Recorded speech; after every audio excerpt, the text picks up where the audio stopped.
Hello guys, നമ്മളെപ്പോഴും ചെങ്ങായിമാരായിട്ടാണ് vlog ചെയ്യാറ്. പക്ഷെ എന്ത് ചെയ്യാൻ പോണത് നമ്മൾ ഫാമിലി ആയിട്ടാണ് കേട്ടോ. അപ്പൊ ഞങ്ങൾക്ക് ഇന്നൊരു കല്യാണം ഉണ്ടാകുന്നത്, അങ്ങോട്ടാണ് ഇപ്പൊ ഞങ്ങൾ പോയിക്കൊണ്ടിരിക്കുന്നത്. പോണ വഴിക്കാണെങ്കിലോ ഞാൻ പണ്ട് പഠിച്ച സ്കൂളും കണ്ടുമുട്ടിയേ. അപ്പൊ നമ്മൾ പോണ കല്യാണമാണെങ്കിലോ പാട്ടുകാരൻ സലീം കോടത്തൂരിന്റെ പെങ്ങടെ മോന്റെ കല്യാണമാണ് കേട്ടോ. എന്തായാലും അവിടെ എത്തിയ പാടാണെങ്കിൽ വാട്ടർമെലൻ ജ്യൂസ് എടുത്ത് മോന്തിട്ടാ. അകത്തേക്ക് കയറിയ പാടാണെങ്കിൽ സലീം കോടത്തൂരിനെ കണ്ടത്. അവിടെ കുറച്ചൊരു നിന്നതിന് ശേഷം നമ്മൾ ഫുഡ് കഴിക്കാനായിട്ട് ഇറങ്ങി. ഫുഡ് മുഖ്യം ബിഗിലേ അങ്ങനെ കൈ കഴുകാൻ പോയപ്പോഴാണെങ്കിലോ ഞാനൊന്ന് പേടിച്ചിട്ടാ പൈപ്പ് ഓഫ് ആവണം. പിന്നെയാണ് മനസ്സിലായത് ഓട്ടോമാറ്റിക് ആണ്. അങ്ങനെ ചെസ് നമ്പർ 2 എന്താന്ന് വെച്ചാൽ ബിരിയാണി. അത് അങ്ങോട്ട് ഫിനിഷ് ആയി. അടുത്ത ചെസ് നമ്പർ എന്ന് വെച്ചാൽ അലുവല്ല, എന്താ അതിന്റെ പേര്, ജിലേബി. അങ്ങനെ അടുത്ത ചെസ് നമ്പർ 4 ഐസ്ക്രീം ആണ്. ഐസ്ക്രീം നമ്മൾ മേടിച്ചിട്ടുണ്ട് കേട്ടോ. ഒന്നും നമ്മൾ വിടാൻ പാടില്ല. അവസാനമായിട്ട് പുഡിങ് കൂടെ ഉണ്ടായിരുന്നിട്ടാ, അതും നമ്മൾ മേടിച്ചേ. ഈ നിൽക്കുന്ന കുരിപ്പില്ലേ, ഐസ്ക്രീം നിന്നോണ്ടിരിക്കുക. അതിന്റെ അടുത്ത് ആ കുരിപ്പിന്റെ ഉമ്മ പുഡിങ് കൊണ്ടിടാന്ന്, അതും അവള് മേടിച്ച് കൈ പിടിച്ചേ. ഫുഡ് മാത്രം നിന്നാ പോരല്ലോ, കുറച്ച് പരിപാടിയും കാണണ്ടേ. അങ്ങനെ കുറച്ചു നേരം പരിപാടിയൊക്കെ ഇരുന്ന് കണ്ട് ഇതിൽ കാണുന്ന ഇൻസൈഡ് എങ്ങനെയാണ് എന്റെ വാപ്പാണെങ്കിലോ എല്ലാവരും വൻ കമ്പനി. ഏത് ജില്ല പോയാലും വാപ്പാക്ക് അറിയുന്ന ഒരാളെങ്കിലും ഉണ്ടാവും അവിടെ. അതിന് ശേഷം ചെക്കന്റെ പെണ്ണിൽ സ്റ്റേജ് എൻട്രി ഇരുന്ന് അവിടെ ഉണ്ടായിരുന്നു കേട്ടോ. പരിപാടി കഴിഞ്ഞപ്പോ ഫുള്ള് സിംഗേഴ്സ് ആയിട്ടാ.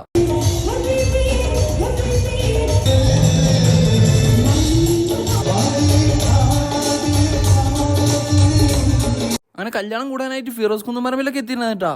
ഈ പോണ ആളിതാ മമ്മൂട്ടി ഒന്നല്ല, എന്റെ വാപ്പന്നെയാണ്. ഞാൻ പറഞ്ഞില്ല എന്റെ വാപ്പാക്ക് എല്ലായിടത്തും അറിയുന്ന ആൾക്കാരുണ്ടാവുന്നു.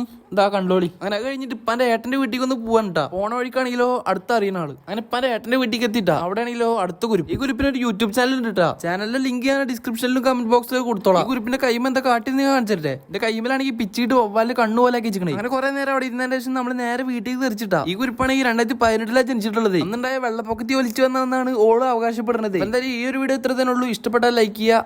Okay bye.